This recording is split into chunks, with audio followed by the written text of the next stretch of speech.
Welcome to Unraveling Midlife. I'm your host, Sarah Spence. Thanks for joining me as I explore my own astrological midlife by speaking with inspiring people about their life and work, and occasionally just myself. If you're new to the show, welcome. At the end of the episode, I often share a track of my original music. There's also more information about my guest, as well as the music in the show notes. Astrological midlife relates to Western astrology transits that run from the mid-30s to the mid-40s for everyone. Each of these main midlife transits have an overall theme, though details vary by generation and by individual. Directly corresponds to the term midlife crisis, though I do like to call it the midlife unraveling. And so far, this podcast has been me unraveling my time with these astrology transits, with others who have gone through them or are within them, honouring the passage of moving through these interesting times that can be a bit of a shake-up. Today, we again welcome Mada Dalian. She is an author and teacher who helps others to release deeply held ingrained beliefs and thought forms through her Self-healing Dalian Method, making it accessible for us to heal ourselves. This is the final instalment of a series about Mada and the method she created and continues to share, healing many. If you haven't yet, I encourage you to listen to Mada's earlier interviews, episodes 46 and 48, and there's also the one in the middle, 47, that hears from some of her students and Dalian Method facilitators. Here is Mada Dalian, part 3. Mada, welcome back to Unraveling Midlife. It's our third episode together. We've covered bits about your background. We covered phases of life last time, talked about ego and consciousness, which we always kind of end up doing with you. We're talking about getting stronger and doing the work so that we don't compromise inner work. And we talked about a bit, I asked about people looking for quick fixes. And so I was thinking about the concept of suffering. And I know that in your book, In Search of the Miraculous, you talk about 7 paths of surrendering. So I wondered, suffering versus surrendering. It's a big topic, but what are your thoughts? So if we continue on the previous conversation, suffering is created through identification, through desires, through not accepting what is. So in other words, you're constantly in a fighting mode. Surrendering simply means your understanding is growing, your awareness is growing, that if life is providing me this situation, there's lessons I need to learn. Let me explore the lessons. Once you start exploring the lessons, the let go surrender is part of the transformation. So it's part of learning the lessons, because you cannot learn anything if you don't have the attitude of acceptance. So with acceptance, obviously you're letting go of your struggles. You're saying, okay, I'm going to stop pushing and struggling and wanting it my way. And I'm going to start looking at, well, I'm not alone in this universe. I'm not alone on this planet. You talk a lot about astrology. Well, the stars constantly move. Things are changing in the universe. They're affecting what's happening on the planet Earth. And so if that's the case, struggling with my little ego, trying to have it my way, is absolutely futile. Just like they say in Star Trek, resistance is futile. So once you understand that and you let go, in the let go, you're surrendering. That mind, the ego mind, I call it, which is self-centered, thinks I am the most important person on this planet, and everybody else, they don't even have an awareness of these people. Who are these people? So the self-righteous ego starts losing its grip on your consciousness. And at the same time, the wounded ego, if we come to the place to see that instead of blaming, let me see what lessons are there. So it's the other side of the coin of the self-righteous ego. It's the wounded ego.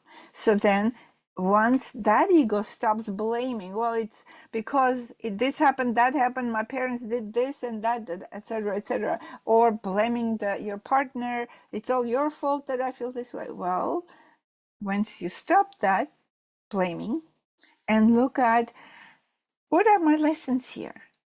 Why did this events happen? And then you start looking into the why, into the discovery of it. In that process, you're basically saying, okay, I let go of my feeling wounded and alone, and nobody loves me, and etc. That attitude, and then I could start looking at, let me see what I need to learn. Then again, you're surrendering, you're accepting and surrendering. So acceptance and surrender are the phases that help each person come to a more awareness, more understanding, and connection to their own consciousness and their own strength. And so using the self-healing Dalian method is so key for that.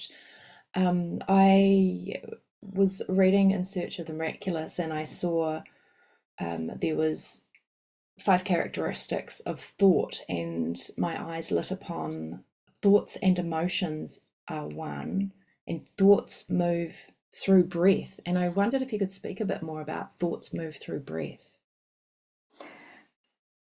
In essence, everything moves through breath, right? Emotions also move through breath. So thoughts and emotions are very closely connected. If you can think of situations where you become emotional, there's always a thought with it. Or if you can think of situation, suddenly you see something, you hear something, the thought is triggered, suddenly the emotion is triggered. So they're very, very cool. The thought emotion, it could be like one word because they're absolutely work together.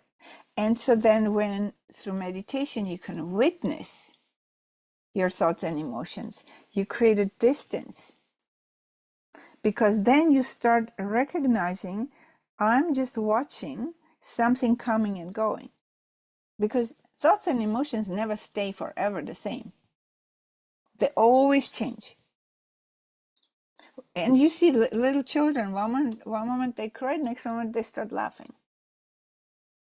But the same happens with adults, they just don't notice it. Suddenly you're in this down space and you want people to commiserate with you, and you get a phone call and it's an uplifting thought, or somebody's kind of, out of the blue inviting you somewhere. Suddenly your whole emotions completely turn and suddenly you feel completely different. Or you watch a movie, you hear a song, emotions come based on the thought, and suddenly you're in a different space. So in that sense, we're multidimensional beings, and we can be in many dimensions all at the same time. What do you mean by that? If you bring your awareness, your focus to, for example, a task, you have to create a task. You're being, I have to cook this meal and I have all these recipes. So you're doing that, and suddenly you shift your focus on the sunset or the sunrise you're seeing, or the moon, or the rain is happening, or suddenly the storm is happening. So suddenly you move into a different dimension and different feelings come up. So in any given moment, we can go through many different dimensions, depending on what's happening in your head or around you. So then, how to be in your center and be in a balanced state? You have to observe your breath. You have to observe your breath coming into the body, into your center, which is just below your navel. Just the middle of the body is where your center is. That's the umbilical cord through which you were connected to your mother, and that's the place where suddenly the fear disappears, the drama disappears, and you're simply a witness of whatever. You're watching a movie, your own movie. Everybody's life is a movie. What's interesting, and my example is recent because I do partner dancing. And my teacher said the other day, we're at a competition, and she walked past and she said, "You're holding your breath. You need to breathe out." And it's only been recently that I've realized how much, I mean, I've done years of yoga, but actually bringing it into a different area, I did. I relaxed. I stopped fearing. I was able to be more present, and it was all breath. And it was just such a, I wasn't doing spiritual work per se, but yeah, it was a really interesting example of how important breath is, just to be But present with whatever. absolutely. Well, that's the key of meditation, to watching your breath, watching your thoughts, watching your emotions, watching your body. And most people, they have no awareness that they're breathing and no awareness that suddenly they're stopping breathing. Because Yeah, I every was time surprised that I got caught yeah. with that while dancing. I was like, hang on. Yeah. So in other words, to be present means you have to, if you lose the awareness of your breath, you're not in the present anymore. Because only in the present is where you're breathing in and out. And if you're not breathing, if you're not aware, I stopped breathing, suddenly you're either in the past or in the future, and the mind is working, and you lost your ability to be present.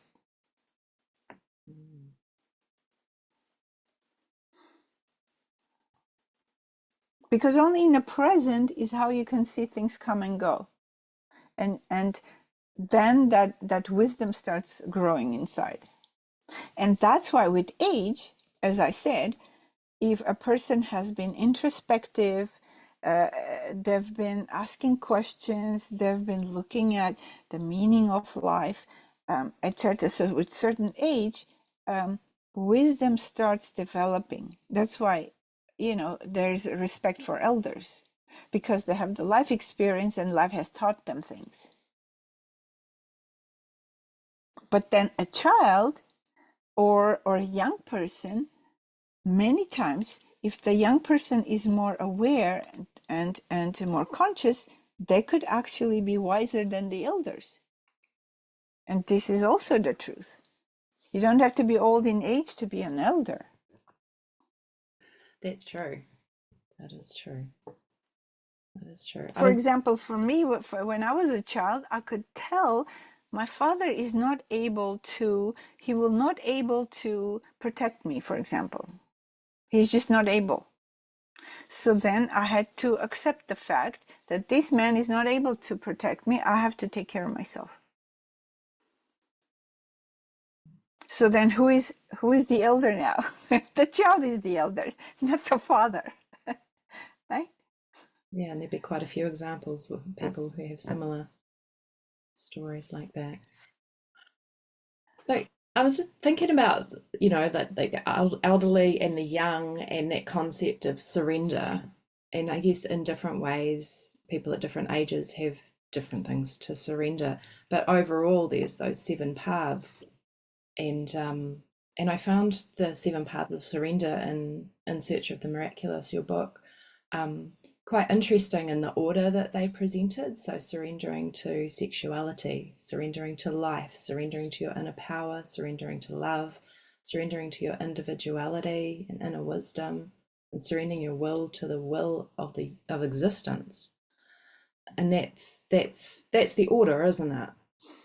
Well, that's the absolutely, and that's also connected with age, because you have to go through certain experiences, and in order to learn, in order to understand. For example, for teenagers, what's the first thing on their mind? Because they have to explore their sexuality, right? Yeah. And they have to, because it's part of, uh, that's how it's set up. So psychologically, it's very much connected. So and if a teenager has been conditioned early on to fear, or been conditioned to think sex is sin and fear it, then they're not able to live that energy of sexuality when the body is young and vibrant. So then they miss that. If they miss that phase, they go into young adult or adult, they're going to have all these fantasies because it hasn't been lived. So anything lived, you don't need to think about it anymore. Anything unlived keeps churning in your head. What what do you think about, like, you know, the internet and porn and how that's affecting teenagers and adults these days? Repeat the question, Oh, please. the pornography. Pornography. Well, pornography basically is exactly what I'm talking about. Its perversions exist because people haven't had an ability, or a possibility to explore and live their sexuality. And it's all in the head. Mm. And why they haven't been? Because religions have put a lot of fear in people's minds that, well, sex is sin. And if there's a conditioning for 2,000 years, your parents have been under that conditioning, your grandparents, their parents and grandparents, and the whole chain continues, then it's a heavy conditioning, and that's what I call a belief. Then you believe it. And if you do this, you'll go to hell. Well, there is no hell, there's no heaven. The only hell is in the head. Yep, I'm pretty sure a lot of people have experienced that, would agree. Yeah. Right, because we create all these movies, the scary movies, all this whatever, or pornography. It's all, we're creating it through the head. Mm. So then the head becomes more powerful than the actual power. But then you can never win with the head your actual power, that innate power that every being comes with. That's why you can try to repress masses with certain beliefs and instill fear, but sooner or later people are going to wake up and say, wait a minute, something doesn't feel right here. And this is happening at the moment. So because of a lot of manipulation and repression, and we can see how many lies are being exposed now, which don't make sense to the logical mind. Mm-hmm. But people stop exploring. So then even those people who stop exploring suddenly starting to wake up, because their their common sense is starting to wake up. This is like, this doesn't make sense. Why do we keep continuing with the war and refusing to have to sit down and negotiate? So then it's a valid question. Well, there's Why? always some Why? astrology at play. Right? Yeah. So, yeah, and yes, the stars and whatever's happening in the universe affect that. But in a bigger picture, whatever is happening for the benefit of growth in consciousness. So then, with that understanding, acceptance comes in as well. Then I don't have to fight existence. Who am I to decide what's right, what's wrong? If Mm. something is happening, like we say, God knows. God knows better. Okay, what is that God? God is the sum total of everything that's in the universe, and influences from the whole, star system as well. and our own Milky Way. And obviously, yeah, I remember my daughter when she was 4 or 5, so in a kindergarten, you know how they get kids to draw. Mm. So she drew, and I kept that picture actually. I could send you if you like that drawing. So she drew these mountains and the sun rising between, there's so many suns rising between each mountain. And each star system, each galaxy has its own sun. This is the truth. We're not just, oh, we're the only ones here. No, it's Yeah, not. each solar system, and some have two suns. Yeah. So therefore, the expansion of that, the mind is so important. Through the your mind can either take you underground into total darkness, or it could take you into limitless space. That's why mind is powerful. So where do we focus our mind is important. Mm-hmm.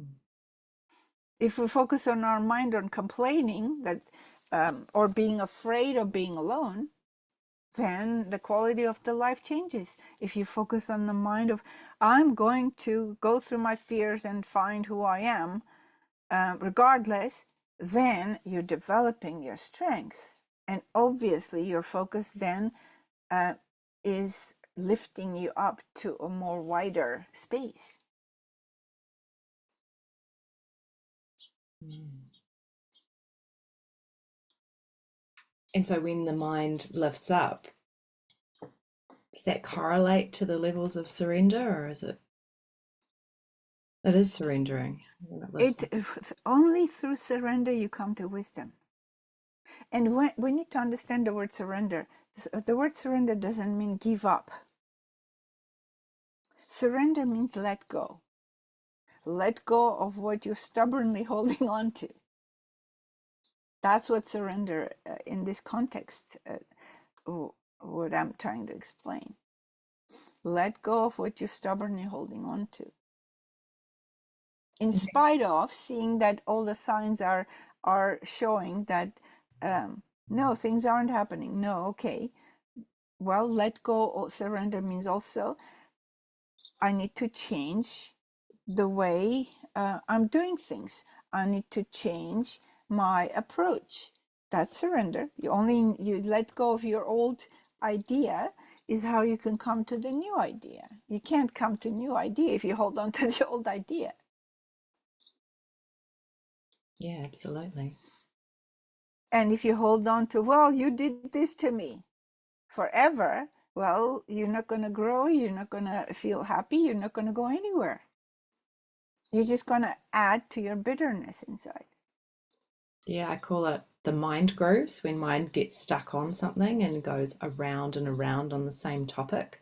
Like the hamster in a wheel, yeah. Oh, I remember one topic. It took me about 2.5 years to stop it because I'd repress it and push it out of my mind. And eventually I did some Dalian method, or like some find answers to your questions on it. And I went and talked to the person who's was part of that thought process.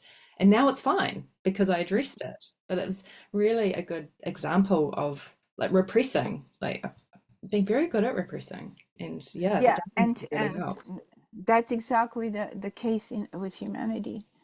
A lot of repressed thoughts, emotions, and that's why Dalian method is so powerful, because it helps you release those repressions, go into the unconscious where it's been repressed and started, and start to see that, hey, I shouldn't be, I don't need to do this anymore, and things change, like in your case what you just explained. Yeah, it's just having the courage to actually like take action as well. Well, having the smarts to take action Yeah. also, and that's why after each session I say it's absolutely necessary for you to take action on your new awareness. Hmm. And it is, because otherwise the change doesn't go to its full extent. Yes, because you don't have the experience. See, the courage is still, so if you take the courage and do it anyways, what you saw that you've been afraid to do, then first you have a new experience and see, actually, this wasn't so bad. And the other person didn't respond badly. It was actually created a nice opening for both of us. Mm-hmm. But you always have to come with awareness, not with blame, because blame closes doors. Or creates war. Creates war, absolutely. Mm. Absolutely. And whole generations are, they basically grow up on those attitudes that this country, this nation is my enemy. Mm-hmm. And so for how long are we going to keep those stupid ideas, right? Because there's nobody an enemy. Everybody's a human being, and everybody's living under the same sun and on the same planet, and blood runs the same way, no matter you're black or white or yellow or what color. It's just what makes a difference is our conditionings, our belief systems, and our upbringing. Yeah. And that's what creates a war. Yeah, it's crazy. And I mean, there's people that say, well, if we didn't have all of this stuff, would we be reborn onto the earth? Would there be a use for the being human if we didn't have that kind of conflict? But Well, wow. but everything is there for ultimately for growth in consciousness. Because if you don't have the blackboard and you know, you can't see anything. You need that white chalk to see what's written. So then you need both the dark and the light. But Mm. then growth in consciousness means growth in light. So therefore, it's those powerful energies of unconsciousness that are within the whole universe get transformed into more light, because you look into dark night, you see stars, but there's more darkness than stars. But you see stars because of darkness. Yeah. And So ultimately, everything comes back to individual. Each person is responsible for their own awakening. yeah, and this is a great way to work on awakening using the self-healing Dalian method. And because I know, I mean, you've got two books. The first one was In Search of the Miraculous, which covers, you know, it covers a lot in terms of ego and consciousness and some of the concepts that we've talked about over our times together. And then the self-healing Dalian method is the practical component of that, using breath and expression. And part one of our show kind of we went more into depth with that, but the action steps we've been talking about, and thought and emotion, and it's really a practical tool. If we just sit and talk about the concepts, nothing will change, because that's being stuck in the mind. So Exactly. And that's why In Search of Miraculous have a subtitle, Healing into Consciousness. And the Dalian method helps you heal into consciousness practically. yeah, so a good couple of twins is I mean, it just popped into my mind. Are you writing anything else? Is there a third book, or are you focused on translating the others into many languages? Yeah, at the moment there's more translations that are happening. So which is obviously it's a big task, because the recordings need to happen with it. It's a practical method, means it's not just a book. Yeah, well, that's why it's That self-healing. You use the recording to do it by yourself, or with a facilitator, because you've got a number of facilitators around the world now. that's right, and they're still obviously have to go through the steps to the recording, because the recording covers the steps that are absolutely necessary to go through in order for transformation to happen.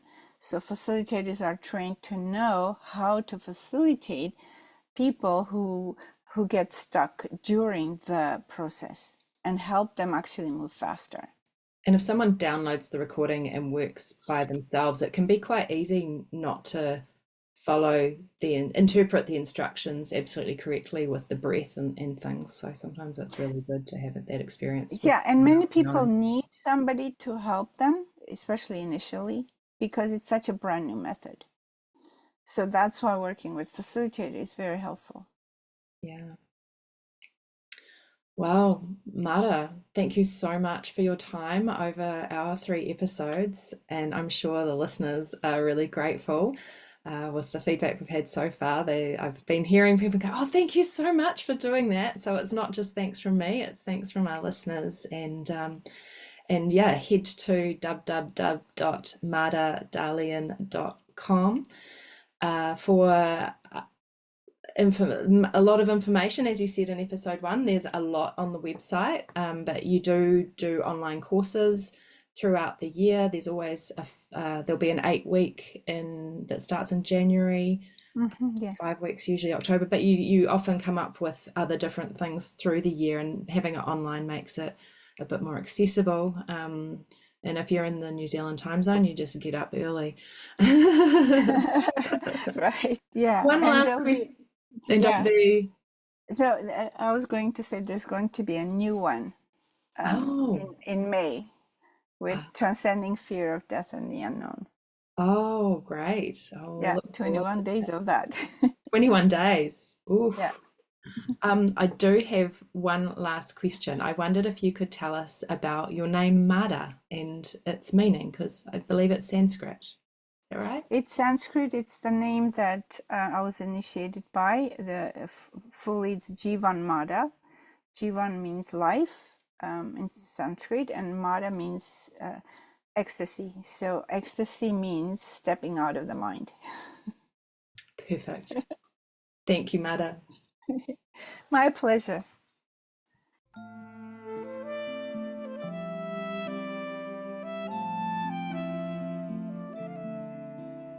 Welcome to the music section of the show. Today's music is the song I wrote as homework after my first ever Dalian Method session, one of the very important action steps we discussed. It's complete with birdsong from late spring here in my home. Here is the previously unreleased and actually only performed once publicly. The song is Forgiveness. It's kinda like amazing grace. I once was blind, but now I can see. There's a shift inside, a loosening, a feeling of becoming free. An inner smile, a sense of peace, anxiety lessens, and there's far more flow. The path of forgiveness opens up an alternative reality in which to grow. And there's freedom in forgiveness. I took on beliefs, but I can give them back to whence they came. There's freedom in the knowing, and from now on nothing can ever be the same.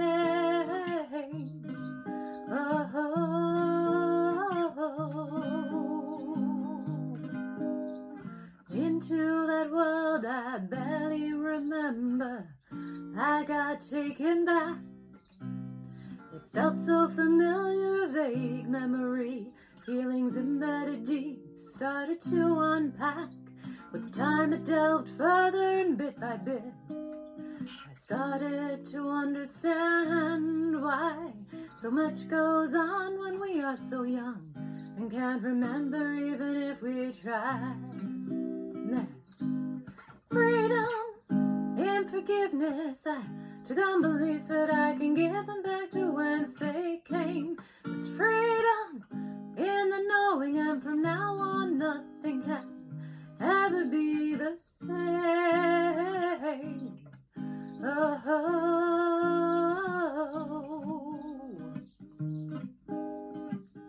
I know and you know it's all within, and I'm so very grateful for this freedom, and that's freedom in forgiveness. I took on beliefs, but I can give them back to whence they came. There's freedom in the knowing, and from now on, nothing could ever be the same.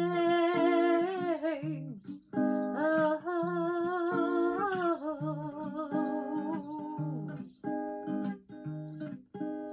It's kinda like amazing grace. I once was blind, but now I can see. Unraveling Midlife is brought to you from Aotearoa, New Zealand by www.sarahmarlowspence.com. Theme music is by Sarah Marlowe Spence and Saraswati Marie Willis, and art by Samantha Hepburn.